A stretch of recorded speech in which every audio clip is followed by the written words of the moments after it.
like to thank all of you for being here today, listening to my talk. So, first of all, I'll start with a brief introduction about who I am. As Professor Leone already told you, my name is Remo GRAMIGNA. I am currently, besides the position of teaching at the University of Turin, a postdoctoral researcher within the research project which is led by Professor Leone. I work together with a team of scholars, which you can see in the beautiful pictures in front of your eyes right now.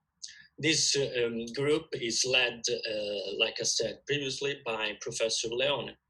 And the acronym of this project is called Facets.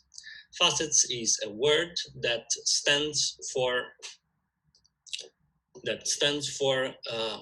the following description: face aesthetics in contemporary technological societies.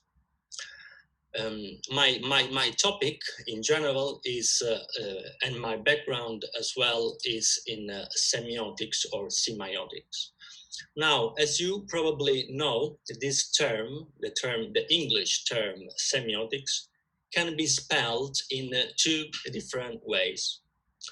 One way is the so-called, let's say, American spelling, and the other way is the so-called UK or European spelling. Americans would probably pronounce this term as follows: semiotic or semiotics. You can find in the American tradition both terms, although the first one, semiotics, is far more popular than the second one, semiotic. As far as I know, only one scholar used this term, the second one, semiotic, and this is Charles William Morris. In the European tradition, which is the tradition of semiotics that I come from, usually this term is pronounced as semiotics instead of semiotics. However, it is also good for you to know that in the literature about this subject, you can also find sometimes another term, which is semiology, which comes from the French tradition. However, it is correct to pronounce the term in both ways. So either semiotic or semiotic, you won't be wrong. Just as a brief general introduction, it is worth reminding you, as you already probably know, that there are several traditions in this discipline. One tradition is the so-called American tradition, which stems from one of the founding fathers of the discipline, which is Charles Sanders Peirce. However, there were many other followers that took up his scholarship, in particularly the philosophy of pragmatism, as was done, for example, by a very prominent scholar, Charles Morris, and also by Thomas Sebeok. And I'd like today to remind also another figure, which is less known than the others, which is called Jürgen Rüsch. Jürgen Rüsch was particularly important in the study of communication that goes on beyond language. So anything that has to do with communication through gestures, through the body, through the face, this was all grouped under the term non-verbal communication. So I was hoping to remind him as well. Now, as I said before, probably Charles Morris would be the only one who would pronounce the term semiotics as semiotic.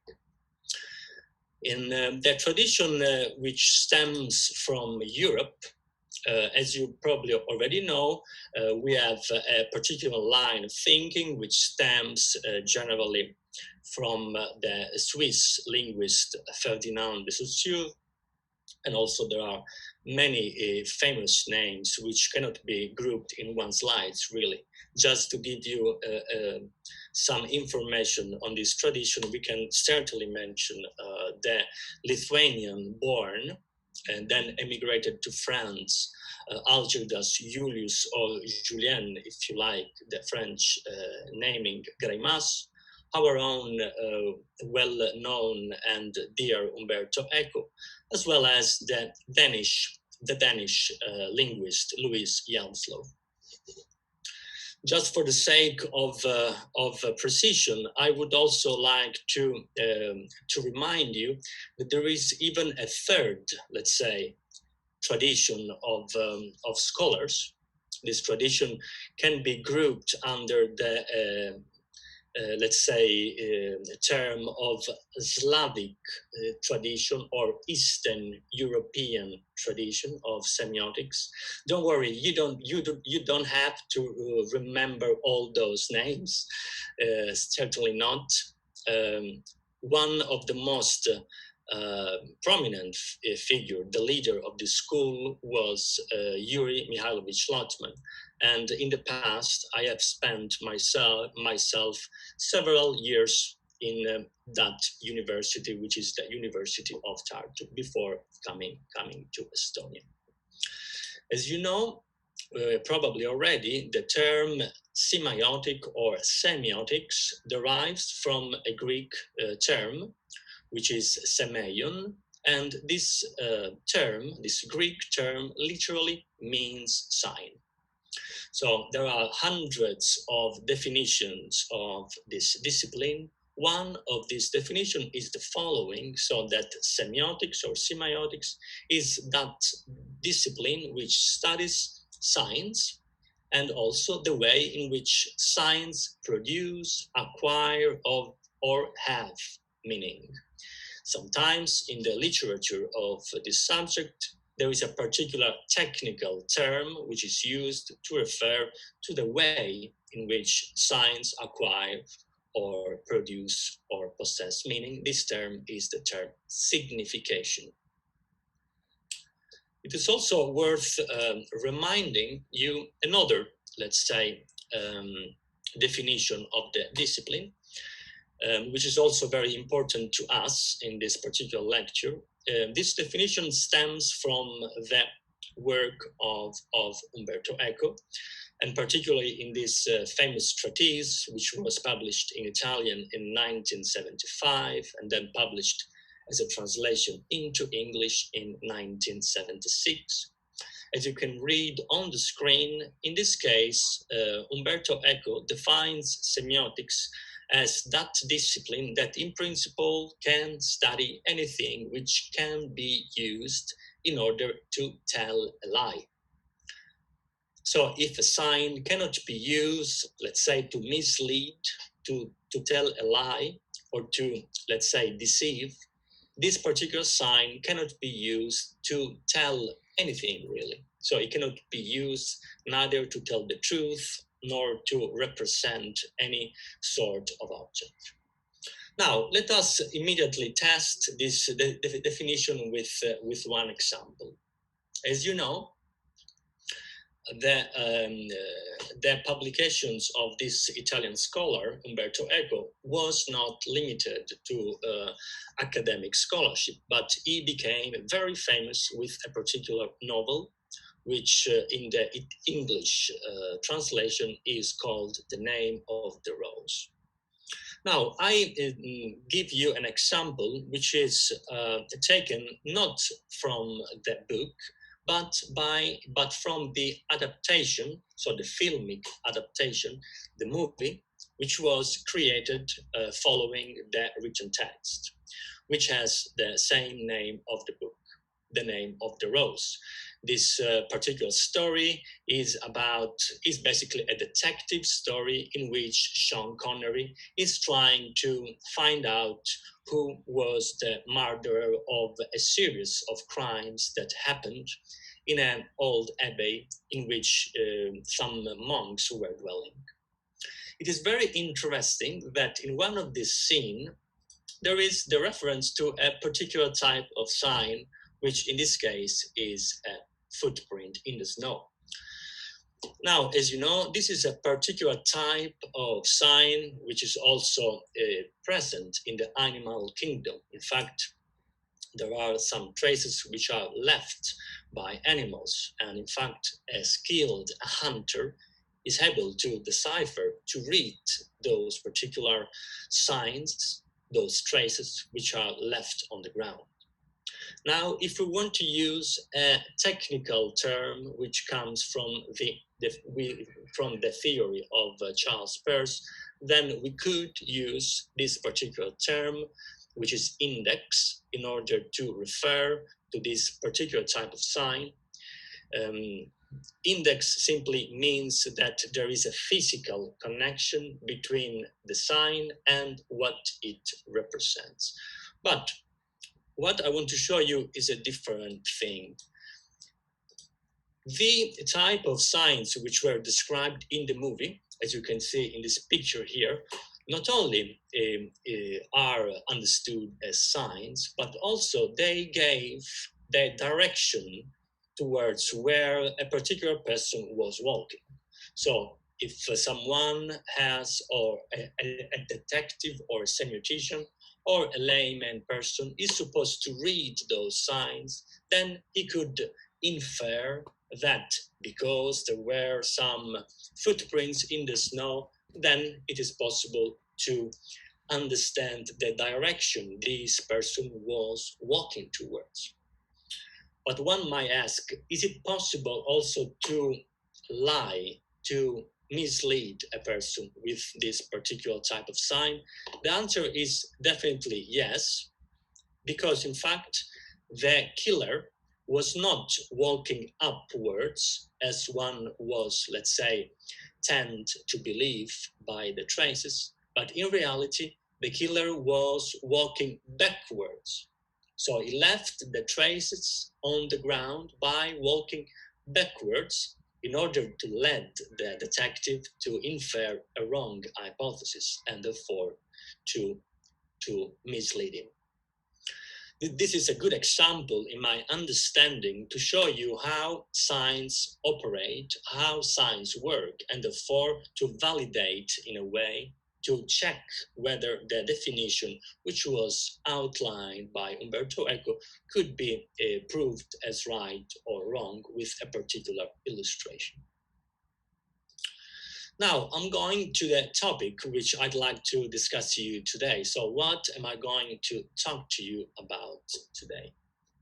The title which I've chosen for this talk is, I hope, quite interesting for you. It is out of this world, so the representation of so-called alien faces in contemporary conspiracy theories. First of all, let me tell you why did I choose this specific topic, because you might understand that perhaps it's quite unusual to have a subject of this kind. My understanding, first of all, this is a subject, is a topic that is fascinating. It is interesting in and of itself. There are some theories which we will discuss with you further on, which are very creative and very imaginative. And this creates me a sense of challenge, if you wish, for my understanding. So they are certainly fascinating as such. Also, as a matter of fact, the so-called conspiracy theories cannot be simply ignored or disregarded just because they are plainly wrong or inaccurate, or if you wish, impossible, unthinkable, implausible. Also, this is the third point, it is not very common, I would say, for academics to engage in this particular discussion, although I have to say that scientists and academics are catching up on this subject. And also, this is the last point, because as I will show you, some of these theories, in fact, provide some clues So give some attention to the topic of the representation of the face. So some might already ask, how is that extraterrestrial beings or aliens have face? Do extraterrestrial beings exist at all? Is it even thinkable to to discuss such subject? I dare to say that it is, and in this lecture, I show you how semiotics can approach such subject. I'll be very basic in this lecture, and I will provide you three main themes. In fact, I divided the lecture in three main areas. In the first one, I'll be talking about a particular narrative, a particular account of what is called an alien contactee or an alien experiencer. In the second part of the lecture, I will be talking briefly about the concept of representation, because I believe this is a key concept for understanding this subject. And then finally, if it's possible, not number 3 and not number 4 here, finally, I'll be discussing and possibly getting also some questions in regard to the topic of conspiracy theory as such. So let us start with the first chunk.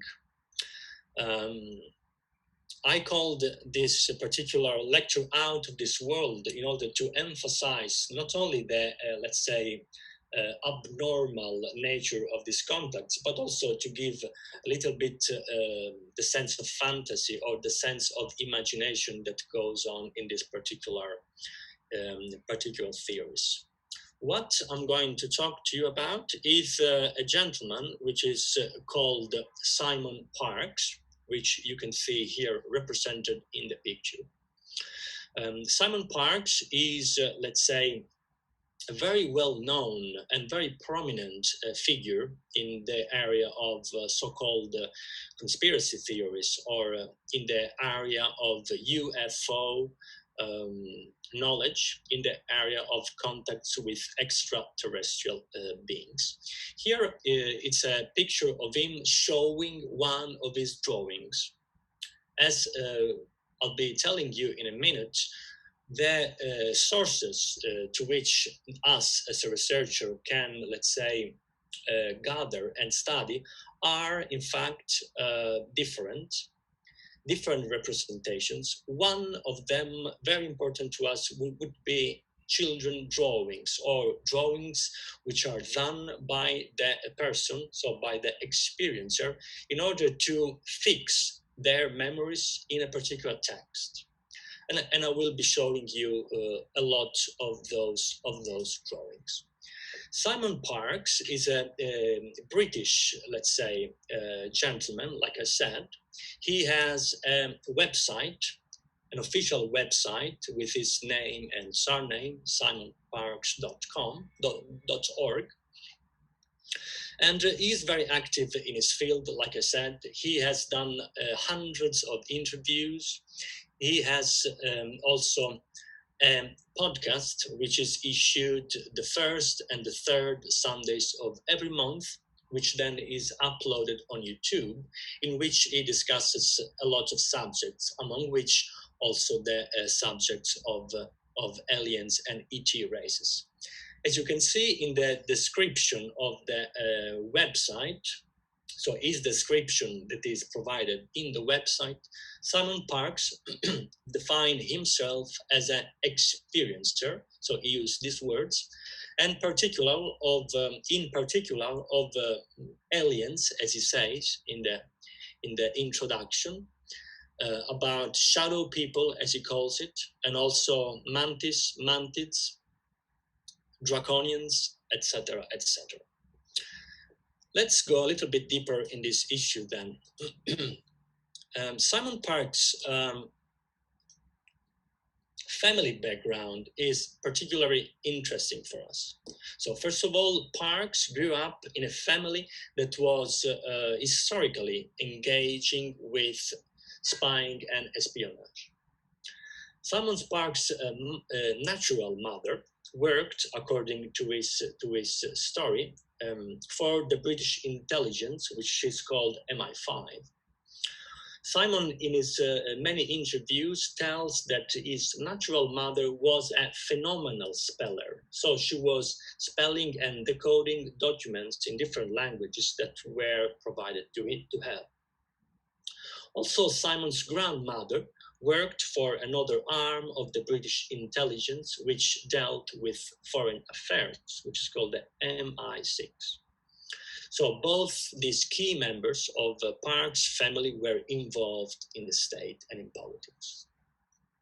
Now, the type of ET races that Simon Parks claims to be in touch with, so to have had contacts with, are called in the American spelling mantis and in the British spelling mantid.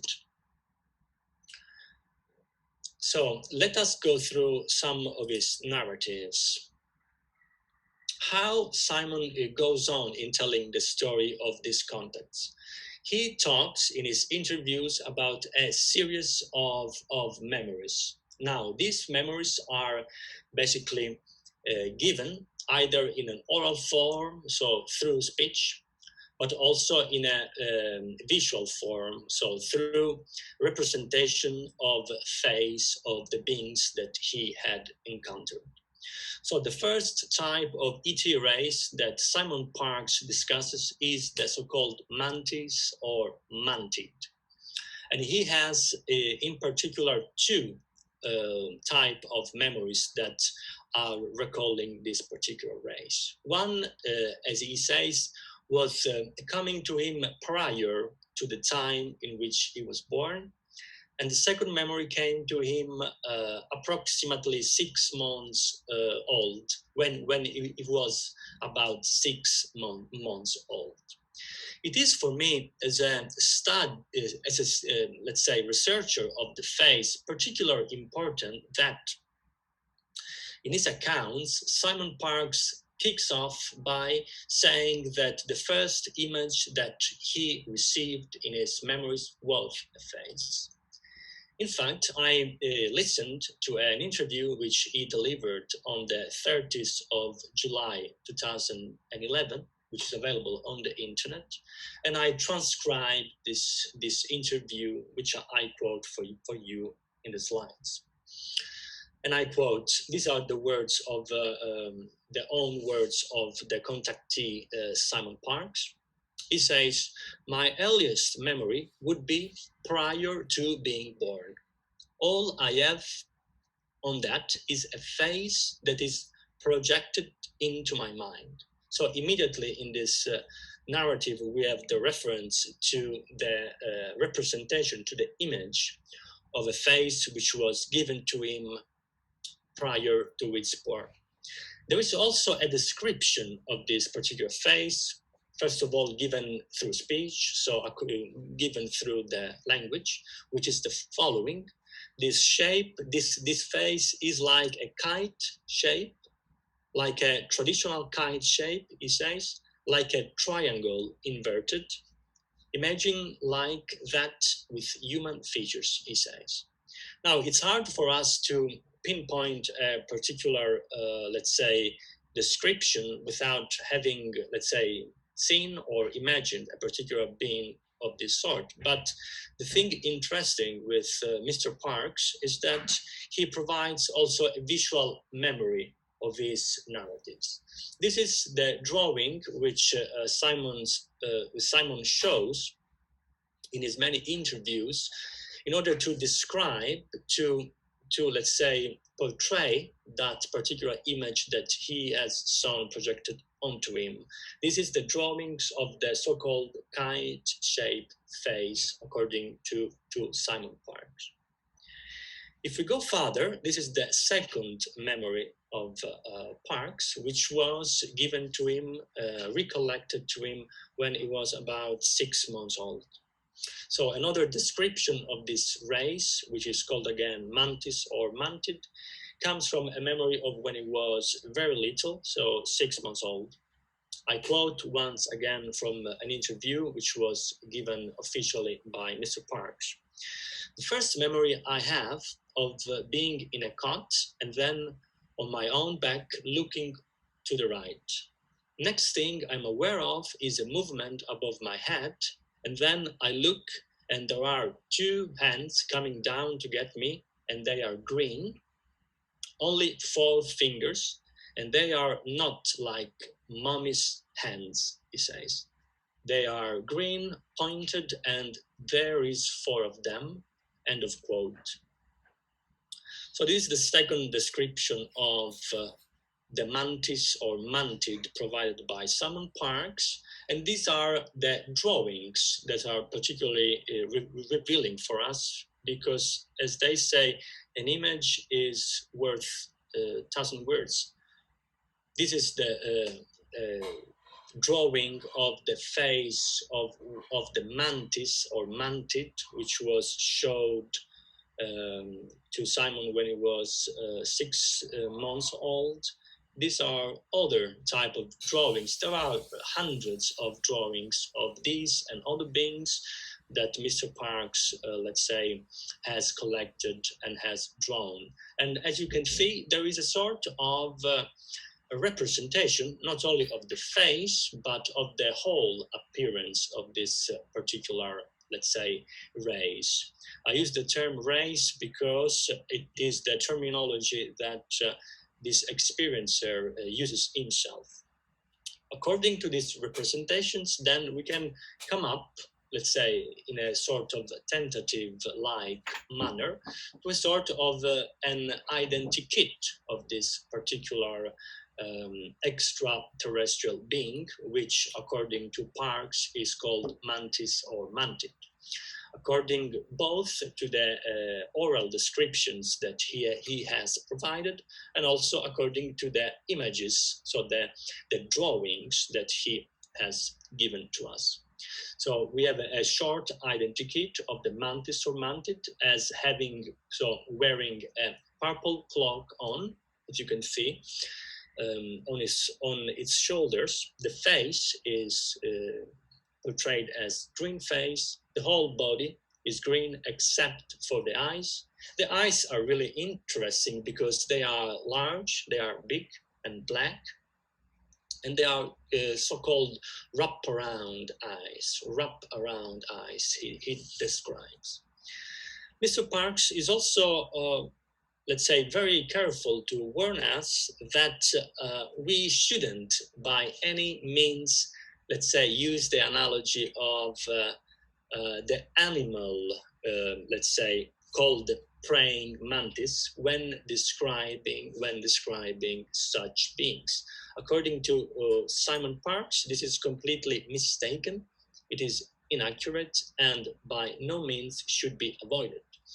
So, in brief, as you can see, this is a particular account of one particular alien race, of which there is a testimony. So a testimony means that there is someone who is called either an abductee or an experiencer who claims to have had contacts with these beings. I have chosen as an example, as an illustration, Simon Parks, because in comparison to other accounts, we can rely on, let's say, sign systems, so on representations of various sorts. We can rely about his oral descriptions of his experience. We can rely on what he calls memories. And also we can rely on what he has, let's say, depicted as a sort of caricature on pen and paper.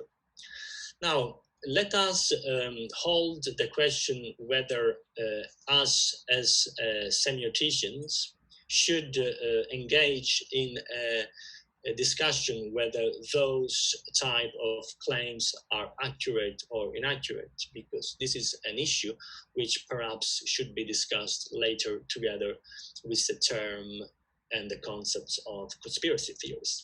For now, I will just leave it there and give you the sense that there are some representations. There are thousands of representations actually that depict, let's say, non-human faces as well as non-human beings. I also would like to give you a little bit of the background of his own, let's say, general theories again.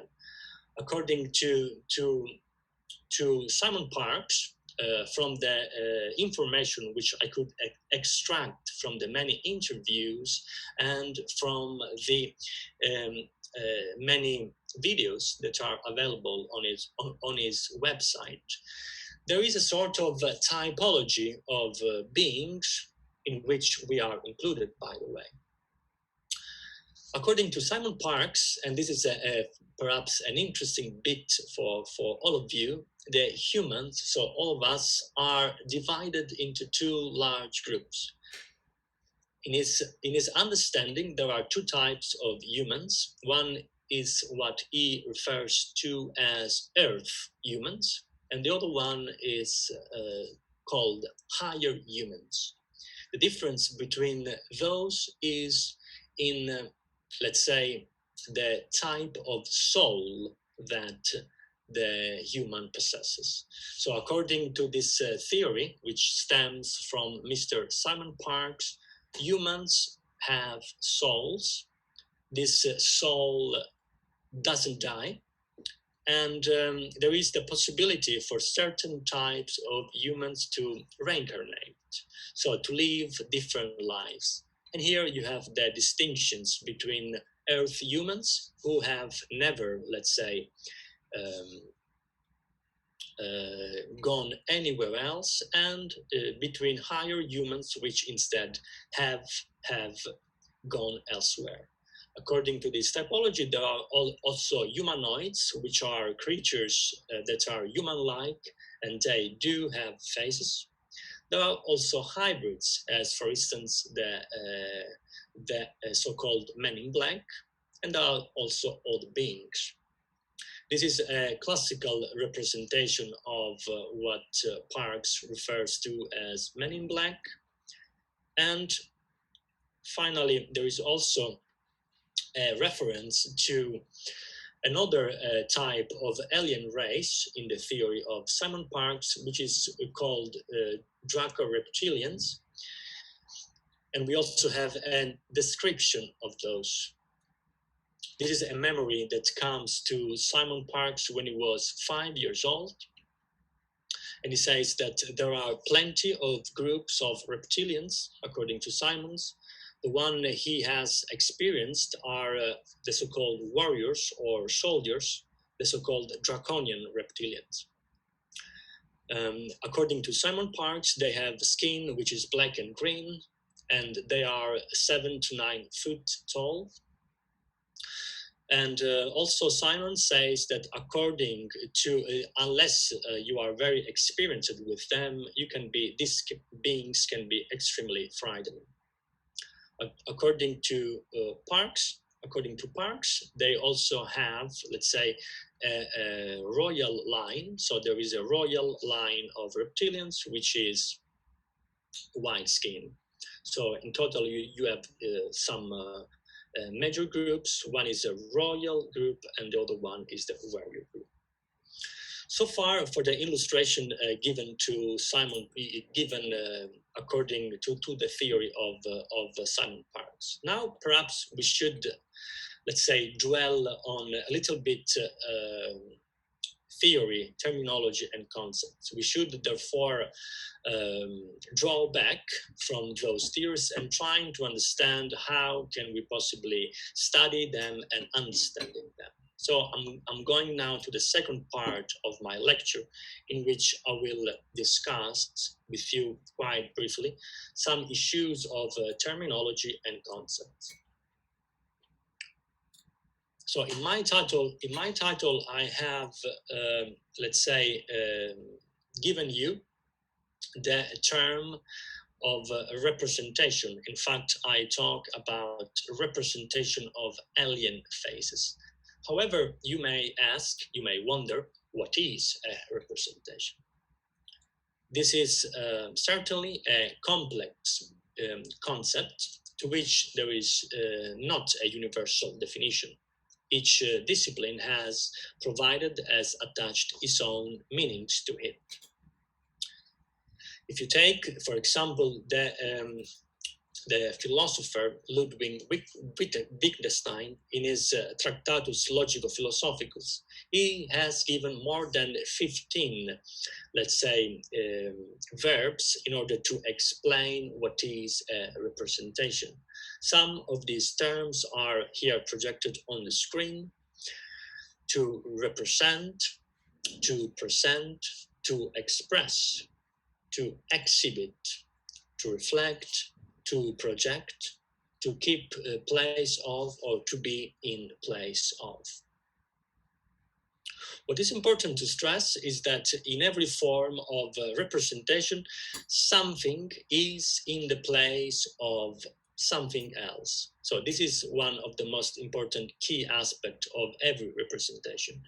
So to represent simply means to stand for something else, which is at one and the same time evoked and erased. If we take a particular example of representation as, for instance, an ID card, this is an illustration of a representation of a human face. An ID card. This particular ID card is a specimen which comes from the Republic of Estonia in the Baltics. So as you can see, there is the representation of a human face. However, as I said before, a representation means two things. One, to, let's say, evoke a particular event, a particular object, or a particular person, as in this case, Marie-Lise Manning. But also the person, it is in a way, let's say, erased from the domain of representation, simply because it's not physically present there. So this is the paradox of any representation. In a way, a representation evoke, so calls forth, calls in the object represented, and also it erases at the same time. So we can conclude that a representation is, let's say, based on a principle of duplication. So it duplicates the object which it represents. Now, how do we study the concepts and the representations that we encounter in our, let's say, everyday life as a researcher? The semiotic perspective should distinguish various systems of representations. So we have, as I said before, words, we have language, we have diagrams, we have drawings, we have icons, symbols, and so forth. But from the semiotic stance, it is worth studying the difference between different types of representation and a comparative analysis of their grammar. If we take some examples of representation of the face, we can see already a sort of difference in style. This is a representation of the face, which is, let's say, given to us by the technology of the selfie. But there are thousands and hundreds of face representations which are used and which are, let's say, produced by different sign systems. One example of this is, for example, this series of faces which was created by Girolamo Cardamo, which was an Italian doctor, and he has, let's say, produced this series of faces in order to study how it is possible to read the future according to particular signs which are, let's say, showed on the forehead of a human face. I am now going on the final part of my lecture, but I am checking the time and I can see that I already talked for quite a while. So I'd like to ask the organizers whether I can carry on another bit or whether we could or should stop now and perhaps receive some question and answers from the students. I thank you, Remo. That this is, I mean, we didn't really realize that the time was passing by because your presentation was so fascinating. But at the same time, yeah, we are 40 minutes abundant into the lecture. So I see that you still have like about 20, a little bit less than 20 slides to present. So it would be perhaps better to have a little break. Yeah. If that is okay with you, and have a like 10 minutes break and then resume with the last. As an experiment of yours, can search on this instrument, which is called Ingram Viewer by Google, the term in English conspiracy theory, you would realize immediately that there is a sharp increase of the numbers of times that this term has been used in the let's say English speaking countries. So this is a simple index that this particular term has been used a lot. The fact that the term has been used a lot, it doesn't tell us, however, what actually those theories are for us. So it is a little bit of a challenge. Here are some famous examples of conspiracy theories. Very briefly, one is about the assassination of J.F. Kennedy, American president. Also, that the moon landing was never occurred, was basically a staged event. There is a famous conspiracy about the 9/11 attack, which, according to some conspiracists, was an inside job. And there is the already mentioned reptilian agenda, according to which the Earth, the human race, is basically ruled by allegedly reptilian race, which I described to you above with the drawings coming from Simon Parkes. This theory was popularized, by the way, by another British journalist, which is called David Icke. So one way to look at these theories is simply to put them in the basket, of falsifiable hypothesis. So something that is basically utterly wrong, inaccurate, or something that can be verifiable. However, the semiotic point of view would be instead to ask what are the practices of construction in the layer of discourse that these, let's say, theories create. As a matter of fact, a lot of people believe in them.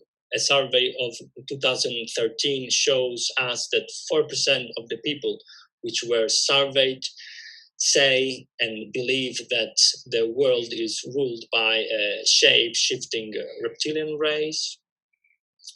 And also recently, the Guardian has, let's say, written an article about the fact that there is a sort of conspiracy craze.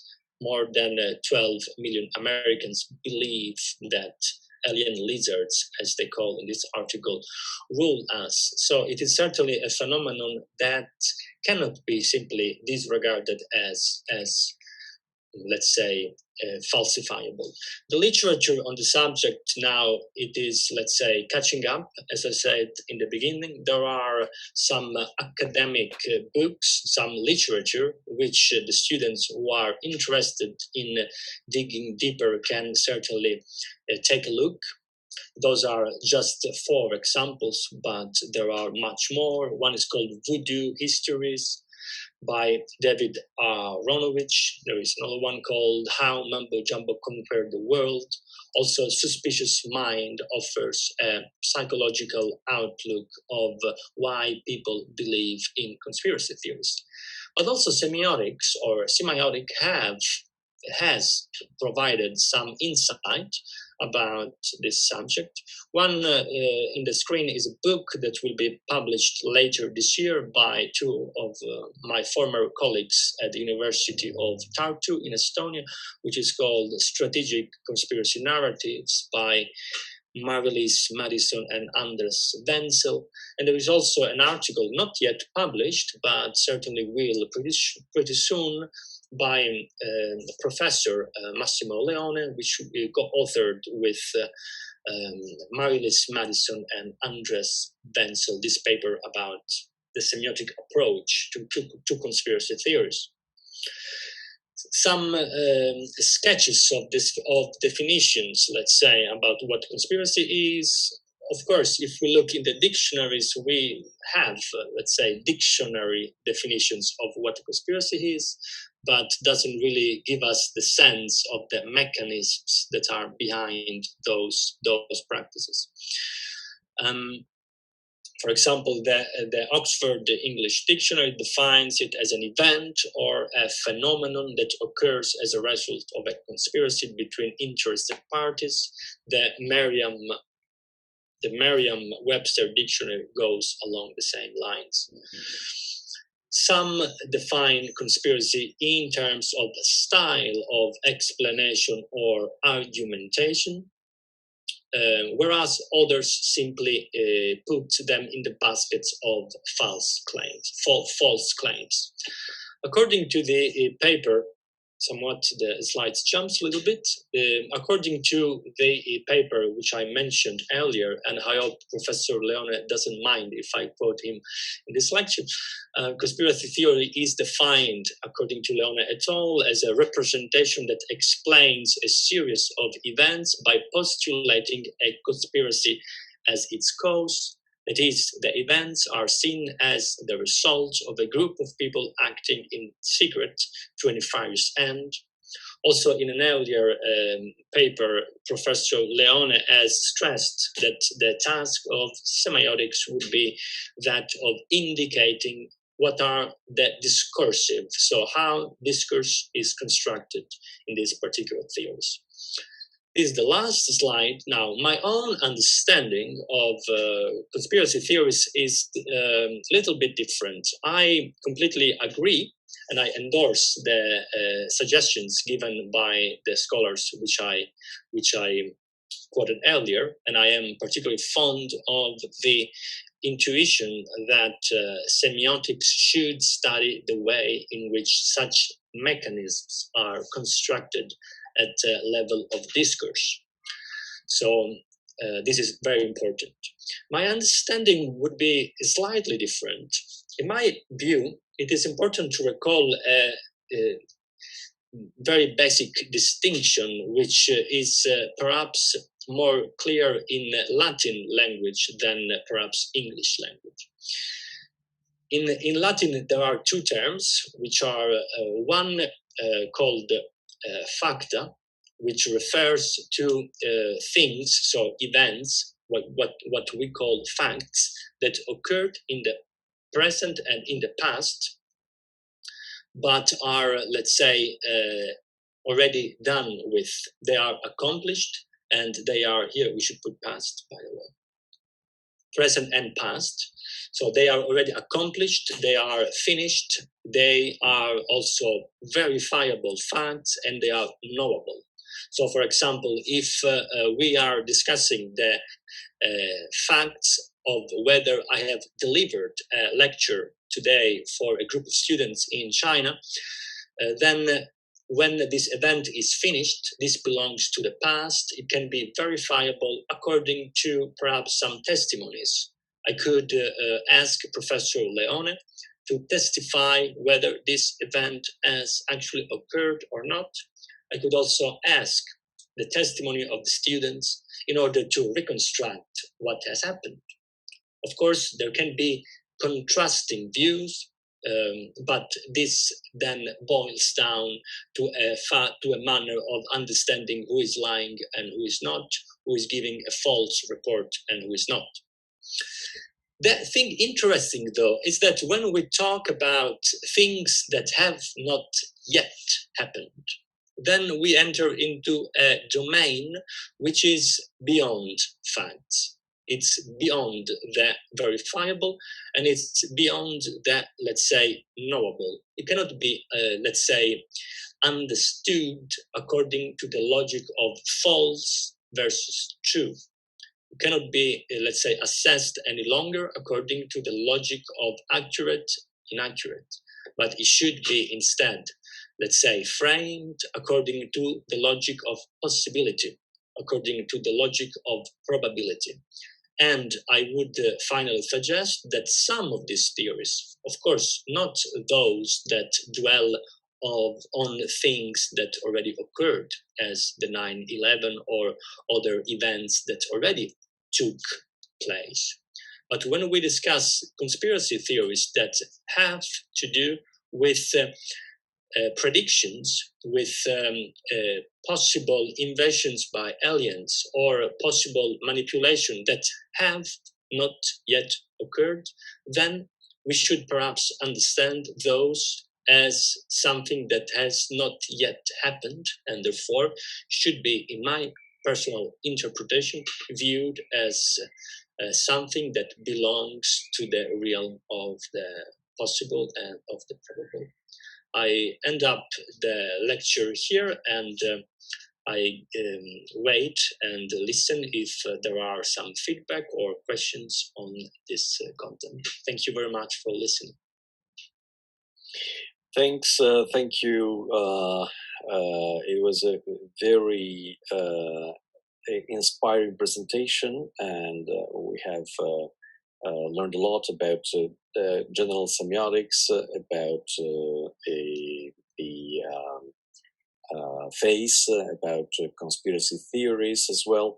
So it's a wealth of contents that you have offered to this group, and so I'm really thankful for this wonderful lecture, and also with a very enjoyable and clear PowerPoint, as it is in your usual style, Professor GRAMIGNA. So maybe there are some questions or comments. I see already that there are 2 comments concerning conspiracy theories in the chat. One comment from Felix, who's claiming that sometimes conspiracy theory is linked to coincidence. So what is the role of coincidence in conspiracy theories? Yes, thank you, Felix, for writing this question down. I believe there is a connection between, as you just said, conspiracy theories and coincidence. One of the principle, one of the general claims that are, let's say, grounding those theories is that, in fact, nothing for them occurs by coincidence. In a nutshell, we can say, paraphrasing one of those claims, is that coincidence do not exist for them. That means that every thing is explainable by a sort of what we can call secret, let's say, semiosis, a sort of secrecy that somewhat should be unveiled by those who understand. So there is a connection there, and it is also quite visible in the descriptions that are given in those particular theories. So there is no coincidence for them. Everything, as they say, happened for a reason, so to speak. Thank you, Professor GRAMIGNA. And there is also another comment about the role of political tendencies in conspiracy theories, which is something that has been also studied in this very articulate European project called Compact, to which also Merlis, Madsen, and Andreas Wetzel participated. So what about political tendencies having a role in conspiracy theories? Yes, there is certainly a very important and prominent role of conspiracy theories trying either to debunk, let's say, political tendencies, or either to support them. So there are a lot of, let's say, nowadays, for example, as it is well known everywhere in the world, conspiracies about whether, let's say, a particular virus was the creation of nature or whether it was not. And therefore, a whole political agenda behind those particular theories, which are not proven, let's say, are unfolding. So, this is the beauty and also the importance of our studies, because, words have power. Words are signs, but words and any other signs have power. And they have a power of manipulation, they have power of control, they have power of making people believe certain things. This is out of discussion, and for me, this is the interesting bit, the fascinating bit, trying to understand how those, let's say, tools at their disposals can be used for different purposes, and one of those purposes is certainly, let's say, political agenda or political manipulation. So absolutely, you hit the mark there. It's a very important point. Thank you. Thank you very much. Professor Gramigna, I wonder whether there are other questions or other comments concerning the lecture in its entirety. It's a very clear but also complex lecture with many contents related among them. So there is another question about psychological illusion, because, well, of course, in this domain, probably, especially as regards the role of images in conspiracy theories, it is actually a topic that has been understudied. There was an attempt at studying the visual dimension of conspiracy theories also in this big European project, but still a lot of it has to be discussed. So what about it? Psychological illusion. Yes. Could I know the name of this particular student? Just the name? It's Yu Xiao. Yu Xiao. I think, thank you for this question. It's really a complex question and also an important one. Why so? Well, in the field in which we are in, and also in academia in general, there are certain subjects which are, we can say, a taboo, but in the past these were not. Some of, let's say, studies that were, in fact, let's say, dwelling on the role of psychological illusions was, in fact, magic. And there are studies, as for instance, Joseph Joustro, which, by the way, was a student of Charles Sander Peirce. He has dwelled at length on the role that psychological illusions have in deceiving people. So there is certainly a very strong link between the way in which illusion work and the way in which perception works in order to create deception. So in many of those theories, especially those by, for example, David Icke, you would say lengthy discussion on how the perception apparatus of the human being, so our sight, our senses, are somewhat limited us and are somewhat tricking us into believing things that do not really exist. So there is definitely a connection, and there is certainly an avenue for interdisciplinary discussion between fields such as psychology, magic, semiotics, and other fields that have not yet, let's say, seen examples of cross-pollinations of dialogue, I would say. But certainly a wonderful question. Thanks. Thank you, Professor Gramigna. And there is also a question by Ma Wenhao about conspiracy theories often involving uncharted territory, and many can be perhaps verified over time. So what about this realization? Because you talked about the future. So what about this future becoming a present? Yes, this is a very good question. Thanks once again. And, when if you take into consideration this dichotomy, this distinction, which I quickly, let's say, laid out between things that happened in the past and things that have not yet occurred, then once an event or, let's say, a fact has taken place, then it is certainly verifiable according to the scientific logic. So that is to say, finding out whether the hypothesis is correct or false.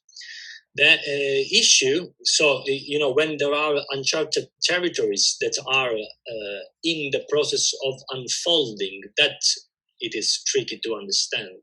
Because when the events are not yet, let's say, occurred, but they are in a sort of fluid dimension, in a sort of present time dimension, they are about to occur, but they have not yet occurred, then it is very tricky, in my understanding, to apply a theorization that pins them down as either true or false, true or false, true or false. I think the situation is much more complex than that, and it should call forth additional elements in order to understand it.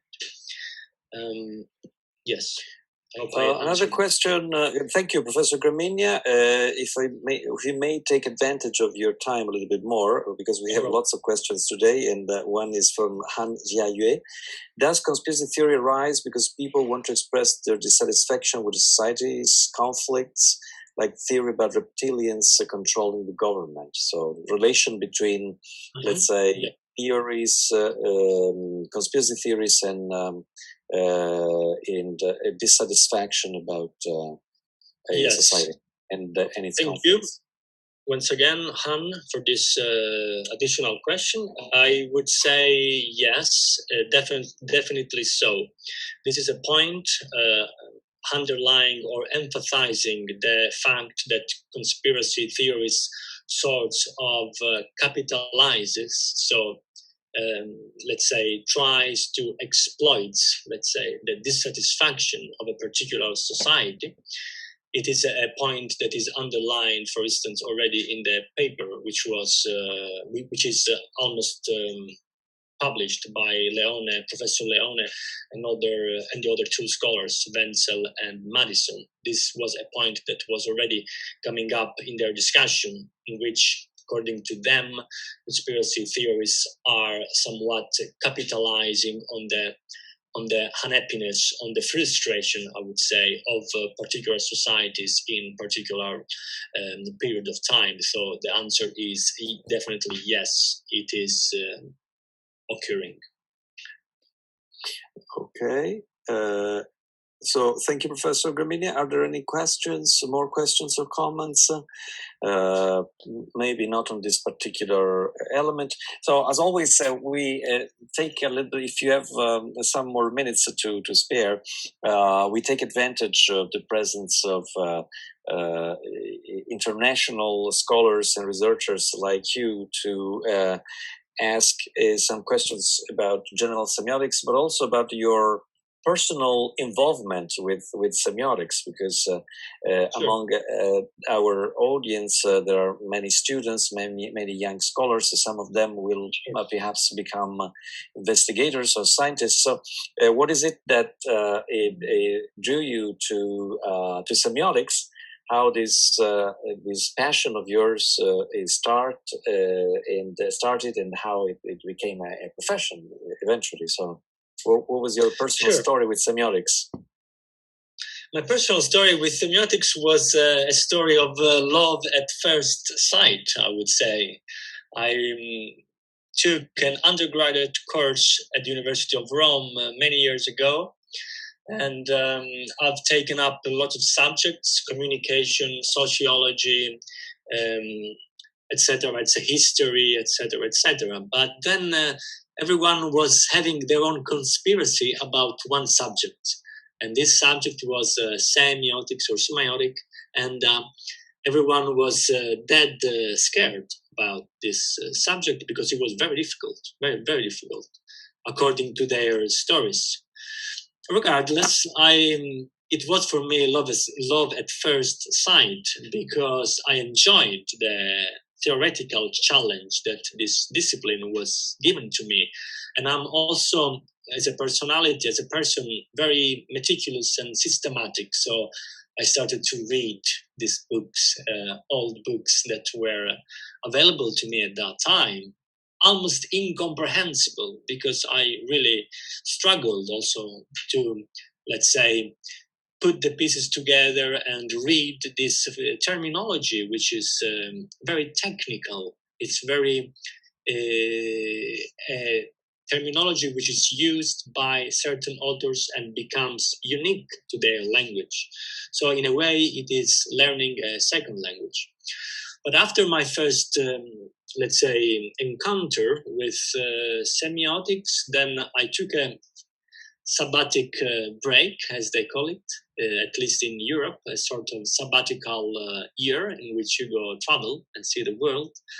And then I decided that I had to go back to my studies.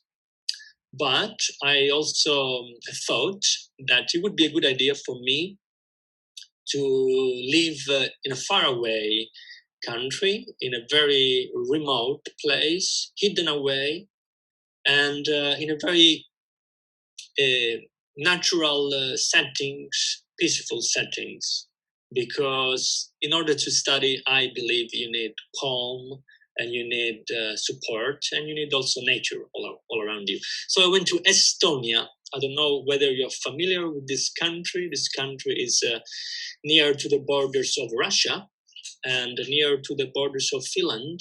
It is among the so-called Baltics countries. And guess what? It happened that they just offered a degree, full degree in English, taught in English in semiotics. Then, of course, the luck struck me, because I received a very generous scholarship by my former institution. And believe you me, at that time in Estonia, you had not the money, the currency, the money that we are using now, which is the euro. But at that time, there was another type of currency, which was much less stronger than euro. It was called Estonian crowns. So, in a nutshell, I was pretty rich to be a student. I was well supported, and therefore that happened to be a very interesting coincidence for me. Thank you very much, Professor Gramigna, for this fascinating story. I hope it's going to inspire some of our Chinese students, and I hope next time you'll be able to lecture not only digitally online, but also directly in Shanghai. China has also many beautiful natural spots, and nature is very important in Chinese philosophy. But Yuan Jiaying is also asking whether your travel was helpful to your research, because you saw some relevant cultures from other countries. So your interest in specific interest in cultural semiotics was somehow related to your traveling throughout Europe. Thank you again for this question. It's really relevant. And I would say that my journey to Eastern Europe was a sort of applied experiment, applied semiotics, because, and this has to do a lot with the topic we briefly discussed today. When you encounter someone who is not familiar to you, a stranger, therefore, and also someone who is unknown, who speaks a different language, who has a different face, who is very taller than you, and has different colors of your eyes, then, our first reaction, which is, again, a principle coming also from this wonderful discipline, is to make a line, an edge, a border, which is the confine that differentiates who I am, my identity, Italian, male, etc., from the others. And this is, again, a principle that occurs in understanding anything that's different. Aliens, foreigners, monstrous beings, ugly faces, anything it's for us. Remember that the barbarians, what the Romans used to call barbarians, were simply a word that was, let's say, describing those people as different. Why were they different? Because they had a different language, which for them was incomprehensible. And therefore, they were called barbarians because they were not able to speak for them. So my journey there was good, was helpful, and was enriching my experience because simply I learned, I got in touch with a different way of seeing the world, the way of living. And I guess Professor Leone would agree with me because he has been definitely around the world much more than I did. I certainly agree. Traveling is very important, and hopefully, it's gonna be important also in the future. We're gonna after this current situation and period, which is quite difficult for travelers, will hopefully come to an end. So thank you very much once again, Professor Gramigna. A lot of thanks from Shanghai University and all Shanghai University students. And as I said before, hopefully next time you'll be lecturing in China, in Shanghai, and face-to-face, and not only through a digital connection. Thank you. So please. Thank you. Let me thank you very much once again, and thank you all of you for bearing with me and for listening this lecture. Hope to see you once again in presence, and therefore have a good evening there. Bye-bye. Okay, thank you, Professor Gramigna. So I'll take the floor now, and we'll continue with the second part of our lecture, which is devoted to an introduction to general semiotics. I hope that you enjoyed the lecture of Professor Gramigna. He was a very kind scholar, a kind person, and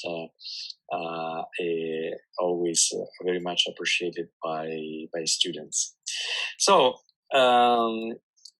let's go back to the topic of general semiotics. The last time we spoke, last week, we were talking about Charles Sanders Peirce, who was evoked today too.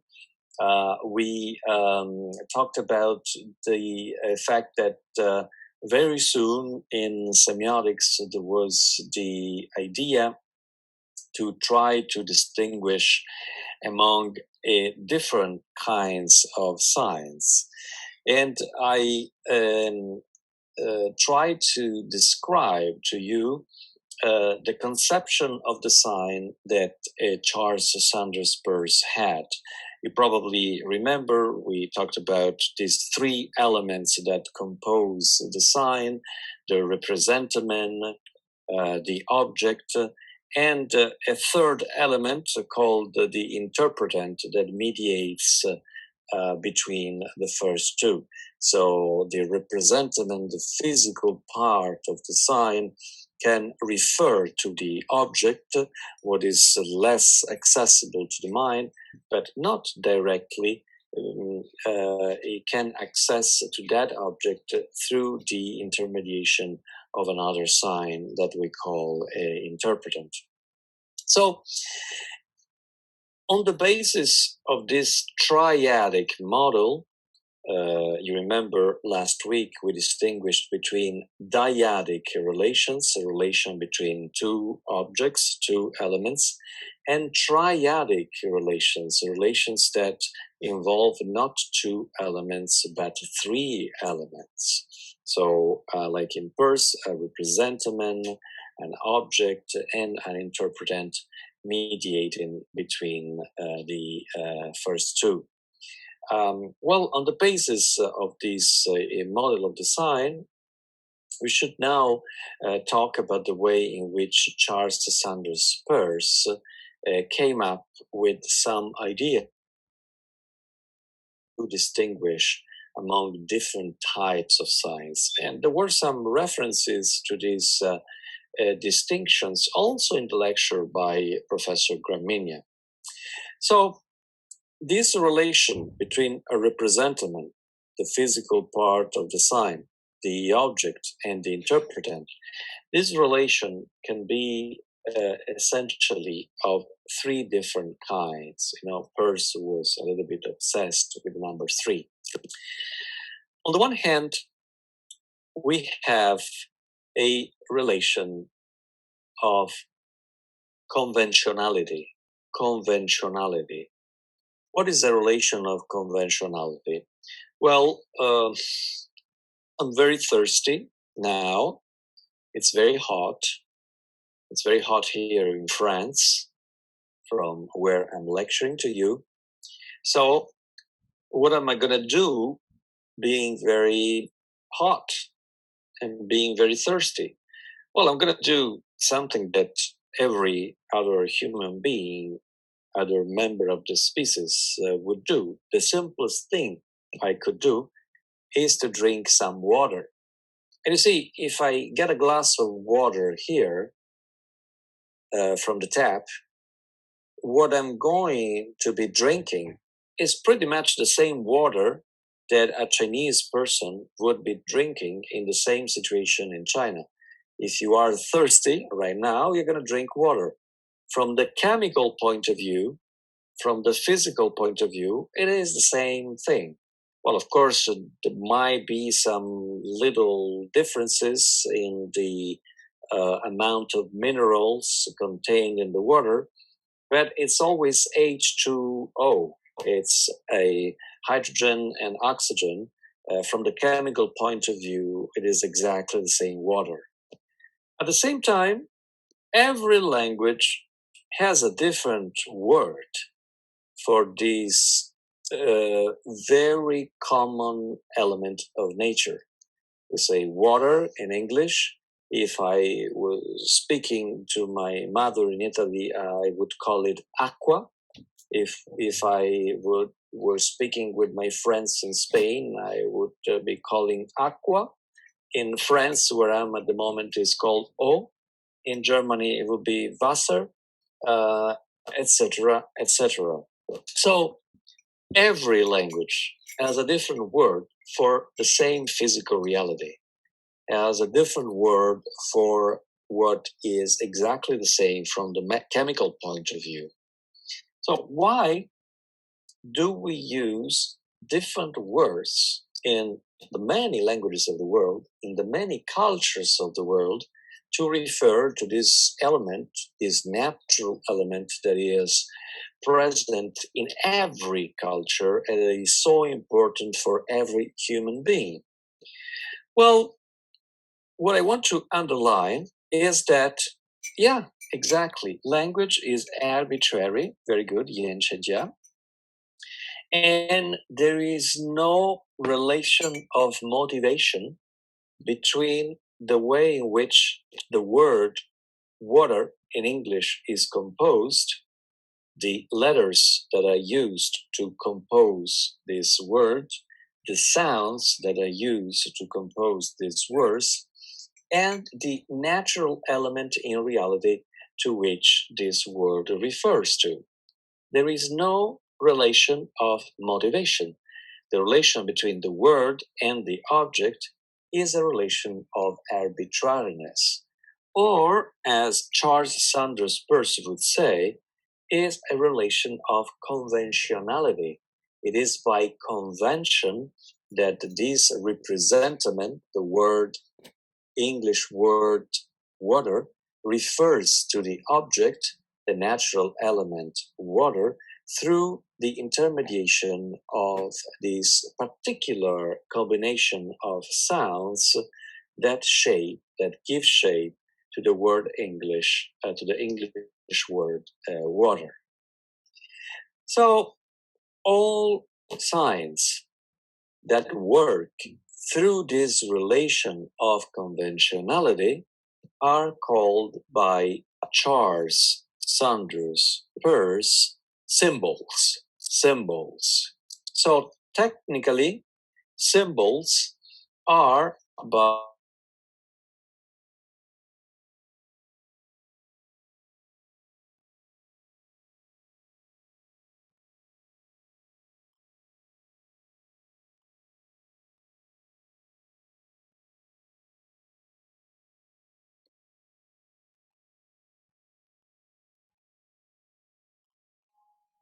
works, functions, thanks to a relation to logics of conventionality.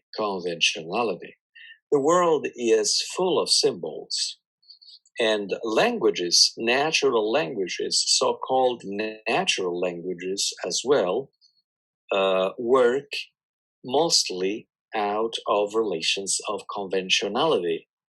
Many of our words, most of our words are conventional. There is a certain number of exceptions.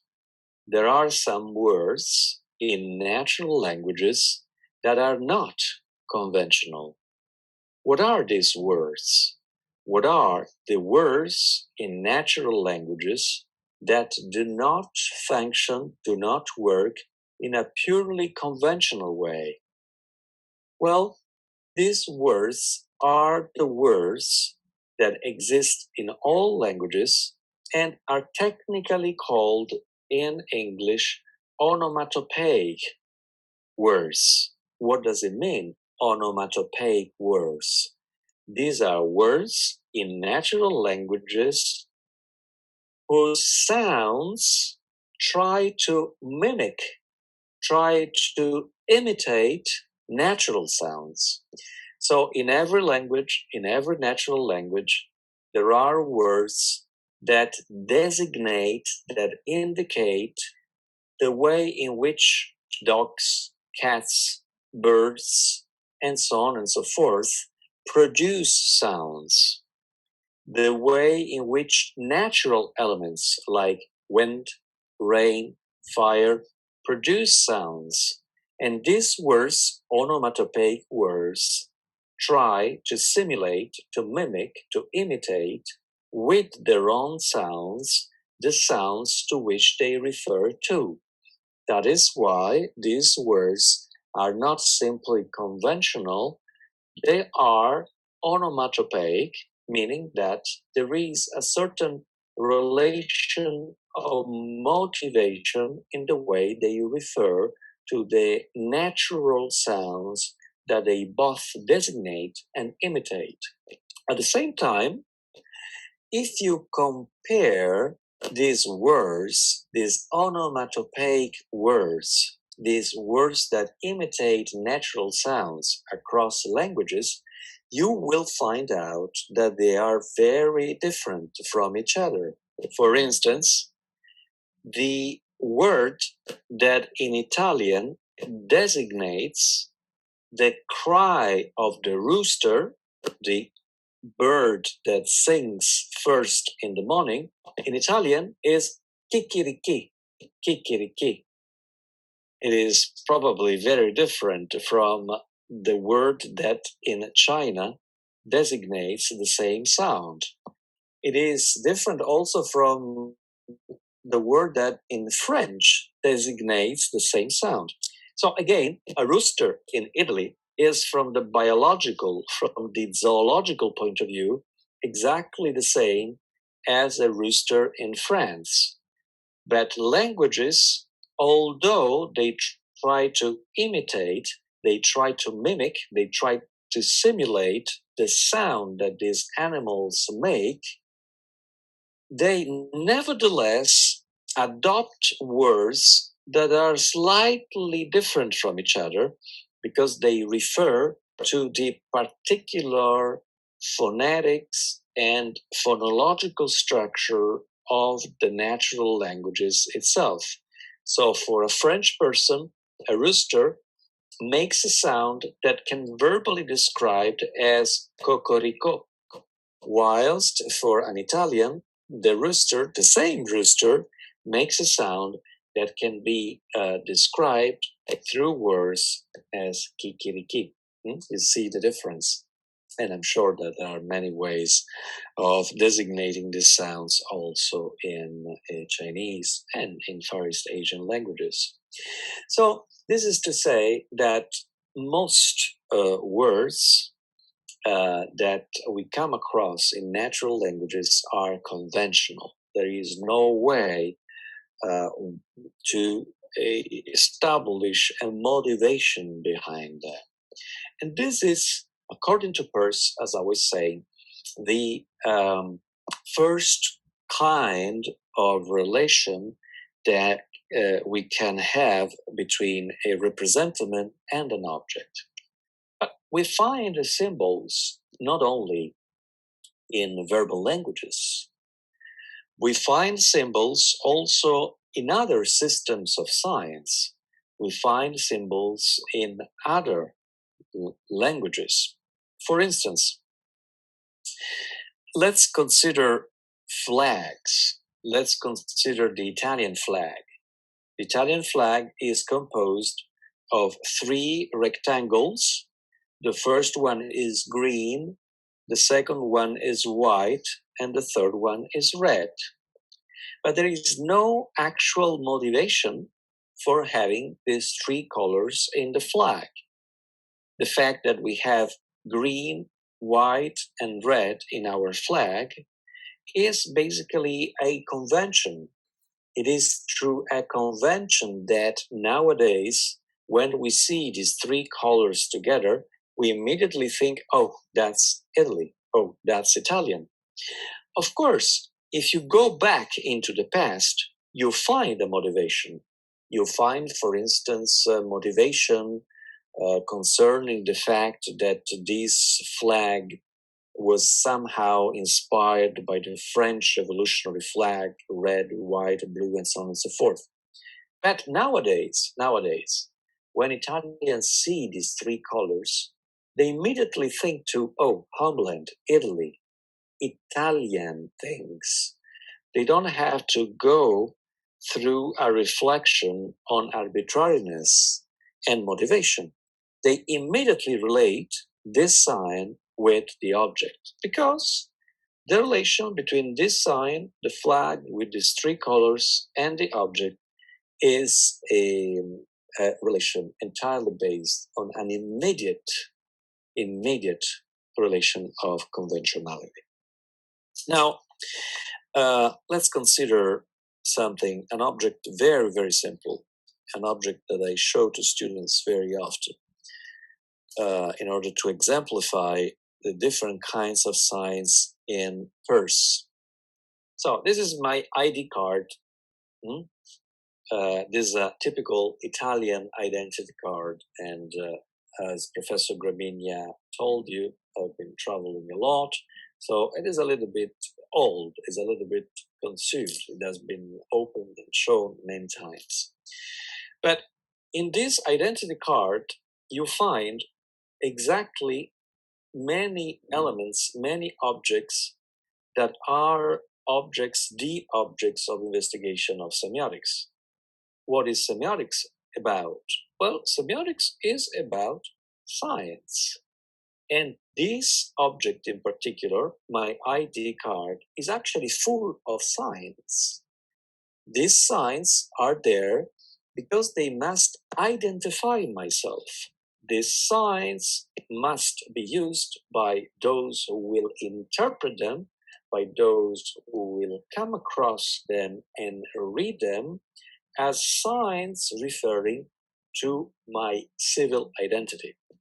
So what kind of signs do we find in this identity card? Well, we find, for instance, many words composed in letters according to the rules of the Italian language. In this identity card, for instance, I can read that my citizenship is Italian. Actually, the identity card, which is an Italian one, doesn't say Italian, it says Italiana, which is the Italian version of the adjective. All these words are symbols. They work like symbols. They are purely conventional. If I take my passport, not my Italian identity card, but my passport, that is a document through which I am supposed to travel outside of Italy, abroad, I will find the same information, but in another language, in English. It is the same information, the object is the same, but it is referred to through other conventional signs from another natural language, English, which is the international language for world travelers. But in this identity card, you also find other kinds of signs. For instance, you come across a photograph of mine. What kind of sign is this photograph? Is it a conventional sign? Does it work only through convention? Could we, in other words, have the picture of someone else here on my document, and the document would work exactly in the same way? Could we have, for instance, the picture of my brother instead of mine, or the picture of my father? Of course not. We couldn't, because that sign does not work out of conventionality. That sign works through another kind of relation, which is a relation of similarity. Similarity. Similarity or resemblance. So this picture can stand for my identity because actually this picture looks like my face or resembles to my face. It is by virtue of this relation of similarity that this picture can work as a sign in my document. So all the signs that work through a relation of similarity between the representative and the object are called by Charles Sanders Peirce icons. Icons. And in this ID, in this document, you also find another little sign, which is not simply a symbol, so does not work simply out of conventionality. It is not simply an icon either, because it doesn't work through similarity. It works in a different way. It is the third kind of sign, according to Charles Sanders Peirce. And Remo GRAMIGNA, Professor Remo GRAMIGNA, was referring to it, talking about footprints left by aliens, for instance.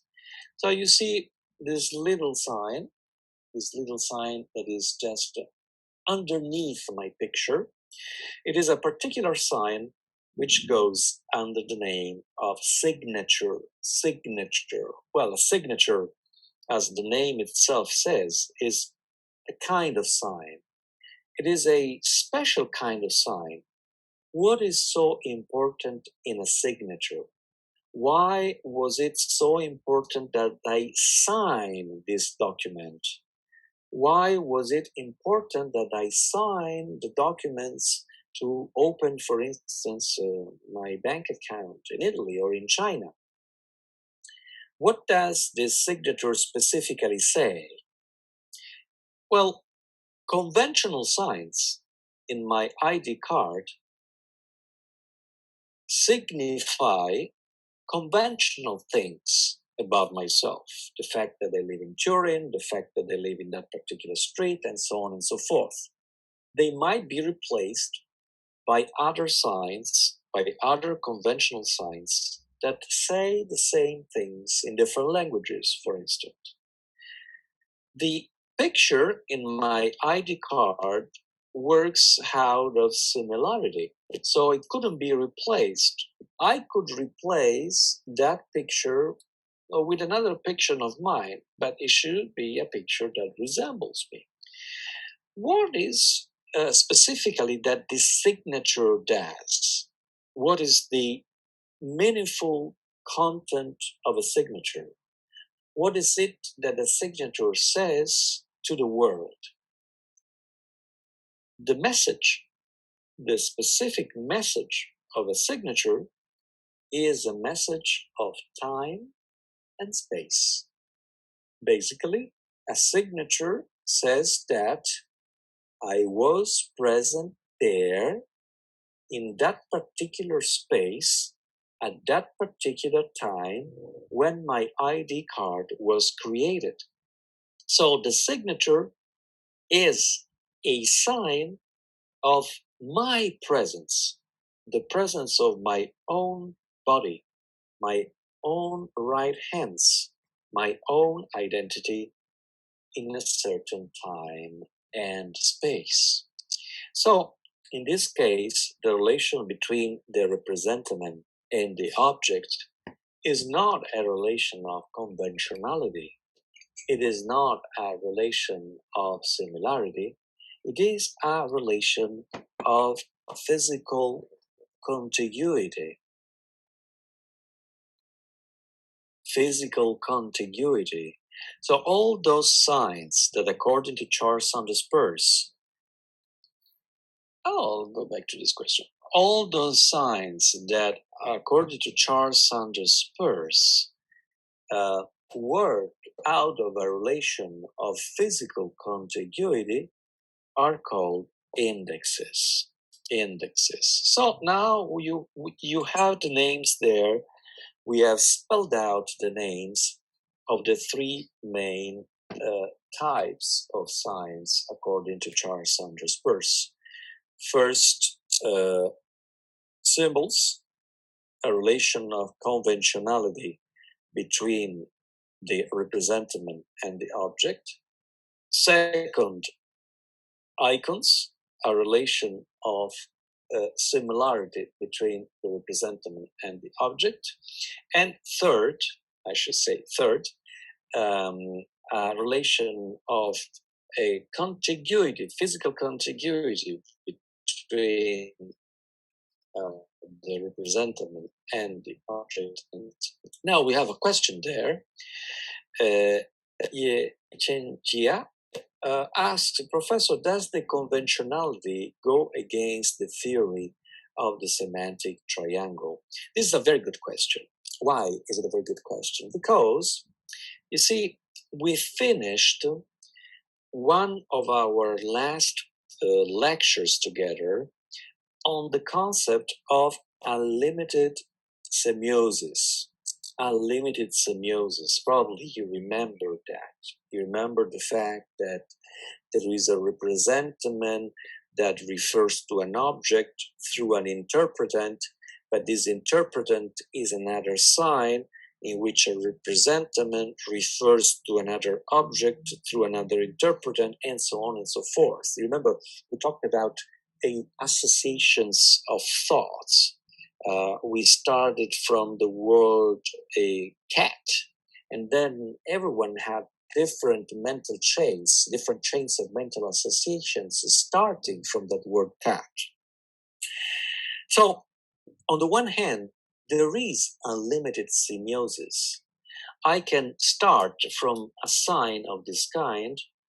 I can start from a word. I can even start from my signature, and then begin associating sign to sign to sign without ever stopping. But my question is, do we really function this way, in our everyday life? When we speak English, when we speak Chinese, when we speak Italian, do we always follow all the mental associations of all the words that we use? Of course we do not. Of course we cannot. Only poets can, in their poetic creation, reflect about all the possible reverberations of words, all the possible meanings that are associated to a single word. But in everyday life, we do not actually give rise to unlimited semiosis. We do not follow these associations of thoughts in infinite chains. What we do is to stop at a certain stage because we have created in our minds something that Charles Sanders Peirce would call interpretive habits. Interpretive habits. What is a habit? A habit takes place whenever this unlimited semiosis, this infinite chain going from sign to sign through these triadic relations described by Peirce, stops, crystallizes, solidifies, gets static into a conventional relation of meaning. So, on the one hand, our colleague was right in saying that in Peirce, meaning is always flowing.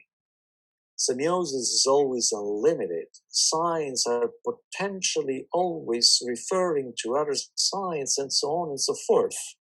But in reality, we cannot live in this individual world of unlimited semiosis. We must function with other human beings. We must coordinate with other human beings. I cannot, for instance, come across a friend and tell this friend, well, let's have a meal together if we both start following the infinite mental associations departing from the words used into this brief conversation, because this would somehow hampers, prohibits, stop the possibility of our coordination.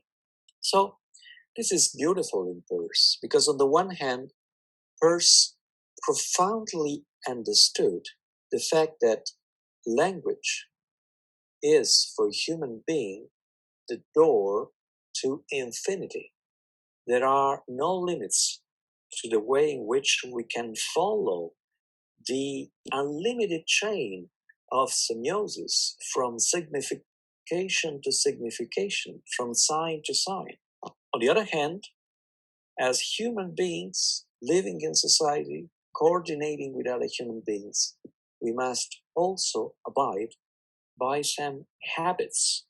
We must stop this infinite progression of our mental processes and somehow live in reality.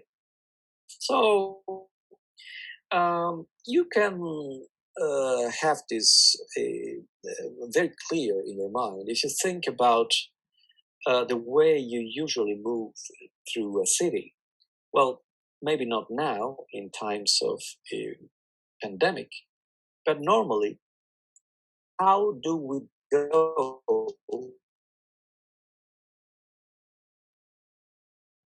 from our home to our office all the time? We do not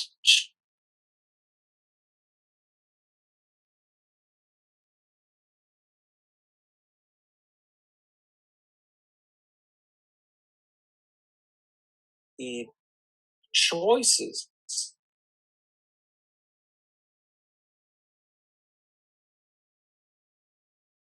city every day. We follow the plan when we in place. Why? Because it is so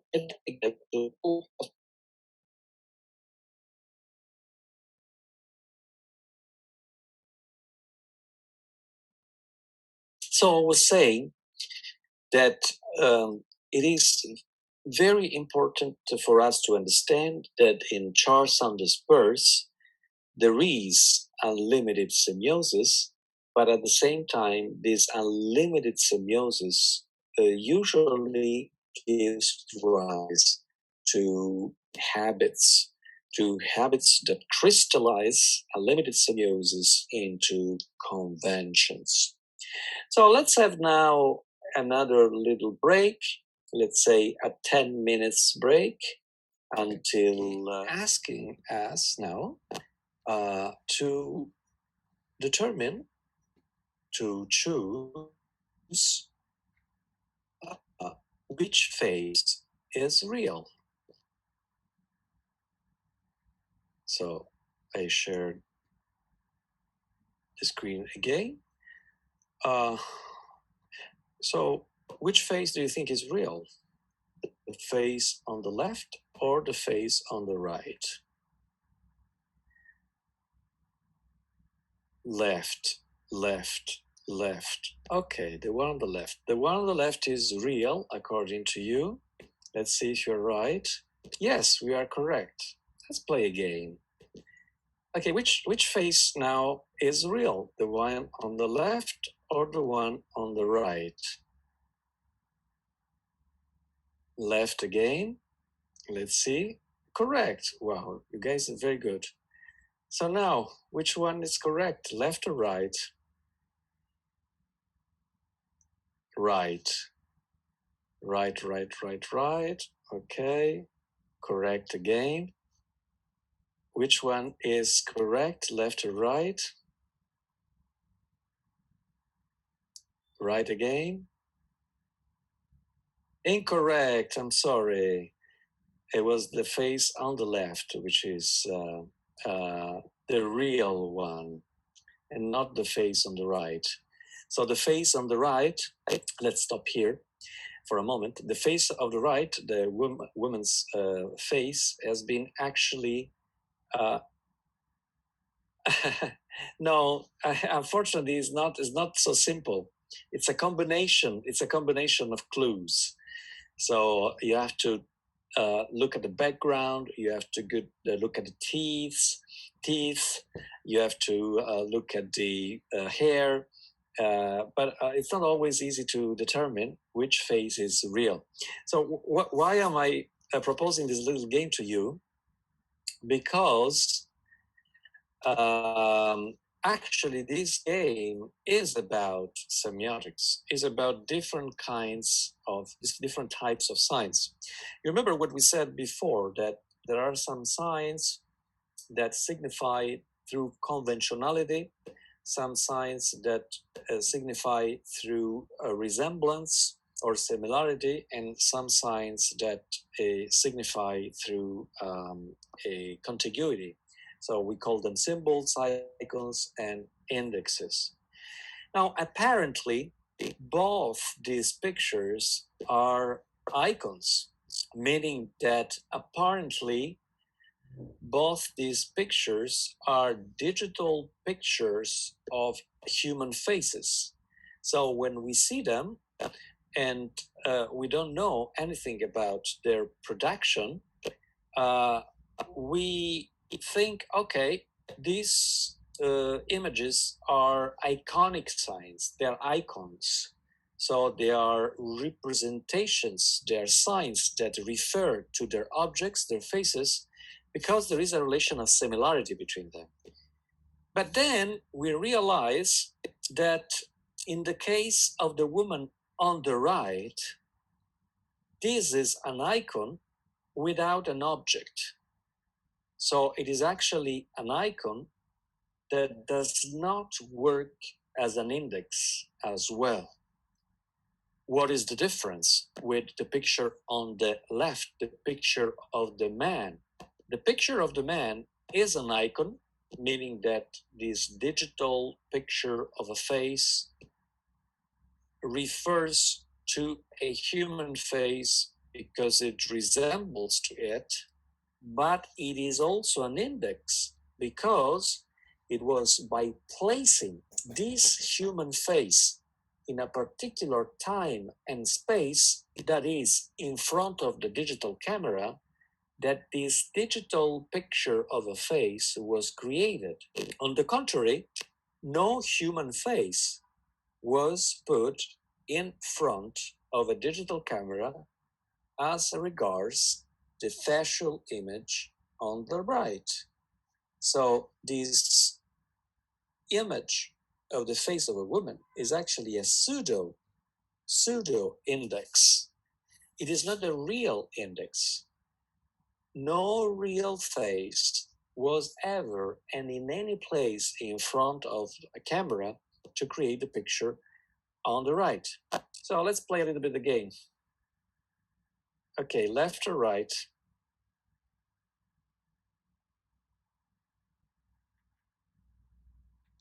Let's see. That's left. Let's see if that is correct. It's incorrect. Actually, this one has been digitally created by a generative adversarial networks. And the picture on the right is actually the real one. So the face that was actually created by the presence of this person who really exists in front of the camera. So you see, unfortunately, it is not always easy to come up with a correct answer. But you must consider something else. You must consider the fact that actually we are in a very favorable condition because we don't see just this image on its own. We see this image together with this one. And so we can reflect, we can visually ponder the differences, while in many circumstances, we might be in front of an artificially created face without actually having any element of comparison. So the task of realizing that this picture is not actually the picture of a real face would be even more difficult. Okay, one more time, because I know that you like to play. Okay, now what happens here? Here, it's a particular situation. Why is it a particular situation? Because many of you might actually have recognized the person. In this case, the person on the right, I don't know if you're familiar with him, but he is a famous person. He is a character in movies, is a character in series, is an actor. So it is actually very easy for us to say the person on the right. But this is the point. The task is very difficult, especially when we don't know the person. If we know the person, well, there is no point. There is no point because we immediately realize that this is a digital representation of that face. So you see, the artificial creation of facial images is very funny. We can play with, but at the same time, it gives rise to important ethical problems. So let's have another insight into what a generative adversarial network can do.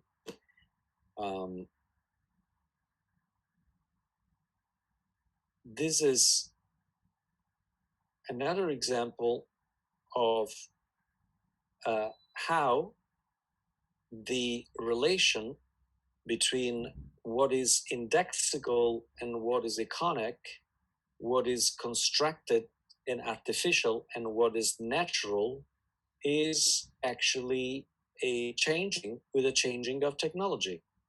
So this is a gallery of images created by Bas Uderwijk. And Bas Uderwijk is a Dutch artist and photographer who uses generative adversarial networks in order to come up with hyper-realistic representations of how characters might actually have looked in the past. So this is, for instance, the realistic representation created by this Dutch artist of how a Jesus Christ, the historical Jesus, might have looked like. Is very different from the representation in paintings, because the artist has actually trained the artificial intelligence with many images of a current young Palestinian man. But in other cases, for instance, in this one, the artist has actually trained the machine with many different portraits, self-portraits by Rembrandt, a very famous Dutch artist, in order to let then the machine, the artificial intelligence, come up with a realistic representation of how the painter might have looked like. And maybe you recognize this guy, don't you? Or maybe you might have some idea about how this image might have been created. This is an hyperrealistic pseudo portrait of a very famous Western artist, Vincent van Gogh, very good, that has been created by training artificial intelligence with all the self portraits of Van Gogh, together with pictures of Dutch men of the same age and somatic features, in order to come up with an hyper-realistic representation. Of course, all these are fictions, all these are fictional images, and at the same time, they have a persuasive effect on us. They look persuasive because, in a certain way, they refer the fact that there is a use, the resort of artificial intelligence is used rhetorically also to make us believe to these images, make these images much more believable. So there are many, let's say, ethical questions that that come around, that we come across when this artificial intelligence is adopted in order to create artificial faces. So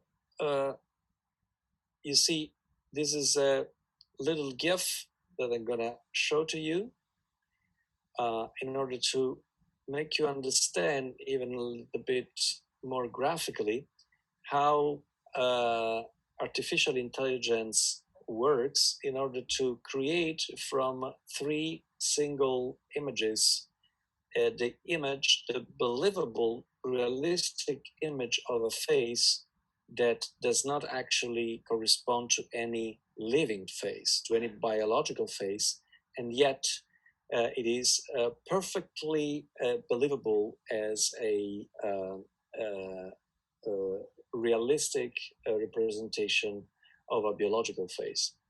So in the following lectures, we're gonna discuss more about semiotics, types of signs, but we're gonna insist also on the fact that it is not always easy to distinguish between what is a symbol, what is an icon, what is an index, what is conventional, what is a product of similitude, and what is a product of contiguity.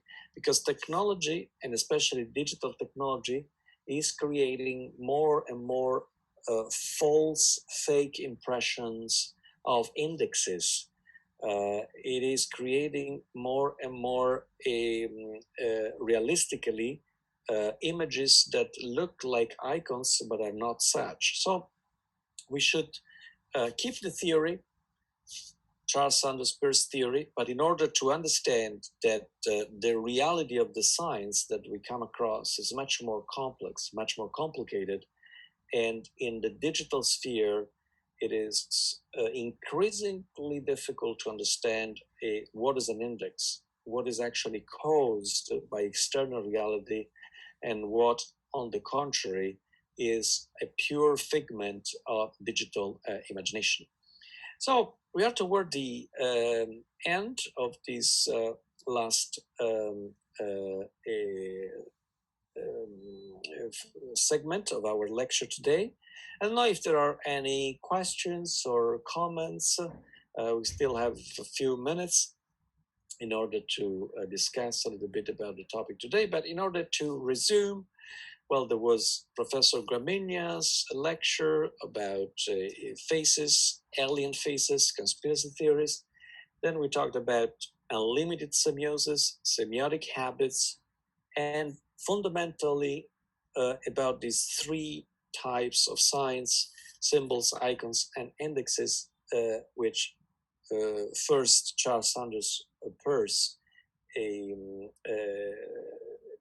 defined, and are very important in order to reflect about even current contemporary phenomena in digital communication, like artificial faces created by artificial intelligence.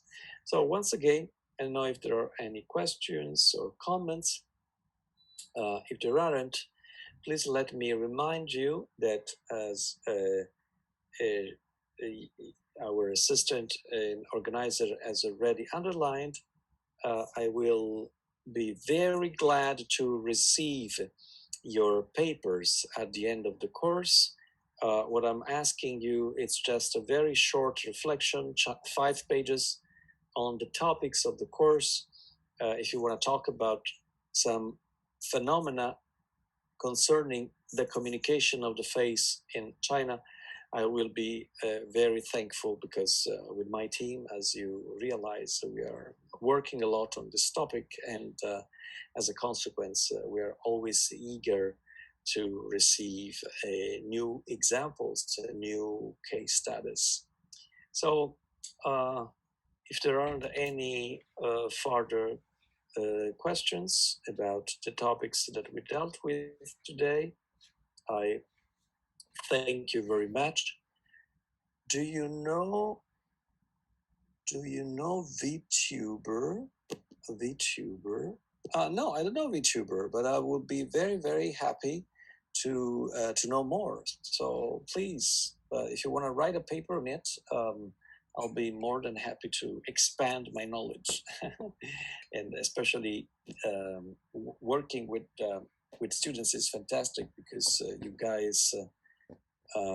Yeah, okay, well, absolutely.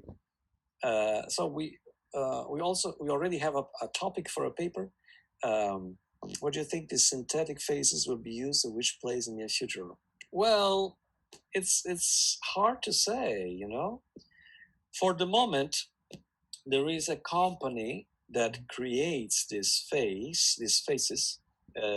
These faces now are produced for free by a company that is called the Real Face. So let me show you, just before I conclude, how this company works. So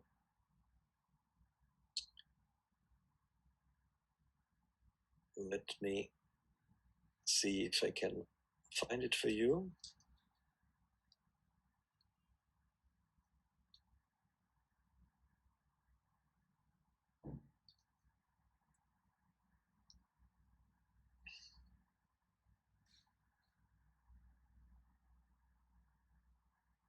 Okay, so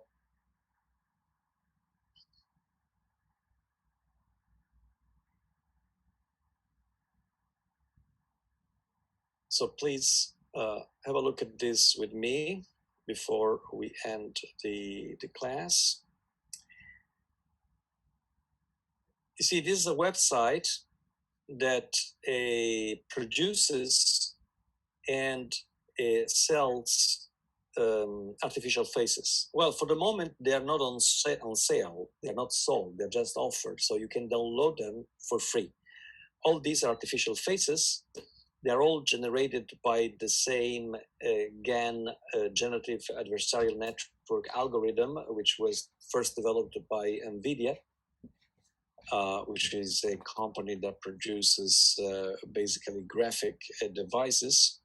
And in this website, you can choose the sex of your person, of your artificial face, for instance, female, then the age, for instance, a adult.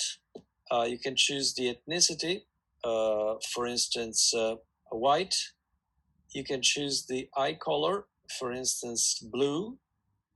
The hair color, for instance, red. Hair length, long. You can choose the emotion, joy. And then if you go on apply, you're going to come across with an artificial face with those characteristics. And you can, of course, change some of the characteristics in order to have some other artificial faces that look like pretty realistic, but do not actually correspond to any biological face. So it's quite creepy, isn't it? If you go on the frequently asked questions,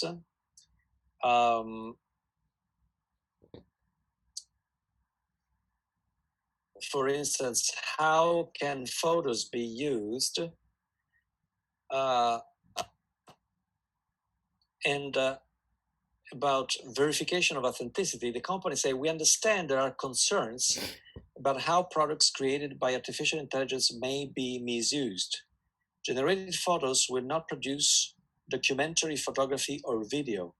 We believe in used footage, family photos, photos for crime scenes, or other protected use cases must be kept strictly documental. Well, this is easy to say, but at the same time, it's not so easy to, let's say, make the society respect such a rule. The using of artificial faces for documentary or pseudo-documentary purposes is already happening in order to fool people about history, about politics, about other controversial issues. So, unfortunately, when you ask me, what do you think the synthetic faces will be used in the near future? I think, unfortunately, they will be used everywhere, and they will create a lot of confusion if we don't pay attention to them. So, other question is, the Van Gogh's digital face comes from Van Gogh's self-portrait? Yes, but not only from that. It comes from